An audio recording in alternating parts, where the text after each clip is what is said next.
every point na bine-measure natin, malalaman natin kung paano siya mineasure. So lahat po yan ay makikita natin. Kagaya po dito sa screen natin, no? Palagay dyan is auto point. And then kung sinat naman natin ng laser point naman. Okay? Pagka yung normal na pag-measure, yun naman po is yung survey point. Okay? So hindi po tayo malilito. Kompleto po ng details, no? Okay? So kung halimbawa, meron kayong extra na SIM card, pwede natin lagyan ng SIM card itong ating data collector, okay, para maka-access tayo sa internet. So ang ipapakita ko sa inyo ngayon is yung background maps, no? So click lang natin itong icon na to, and then pili lang kayo ng mapa na gusto niyo, online map, no? For example, this one. Zoom out ko yan. So ito yung tinatawag nating vector map. So ito mas matipid ito sa data, no? Yung isa naman, pwede rin yung satellite map. Okay?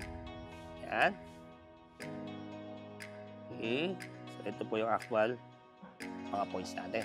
So para pag nagsa-survey tayo, pwede nating i-gamitin o i-utilize yung mga background maps para additional information paano yung magiging flow ng ating survey doon sa field, no?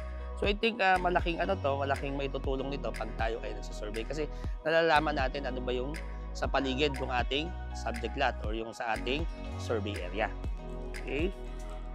So okay, I think that's most of it. So watch out po doon sa second video natin para naman po doon sa ating pag-import and export ng data. Okay? Thank you.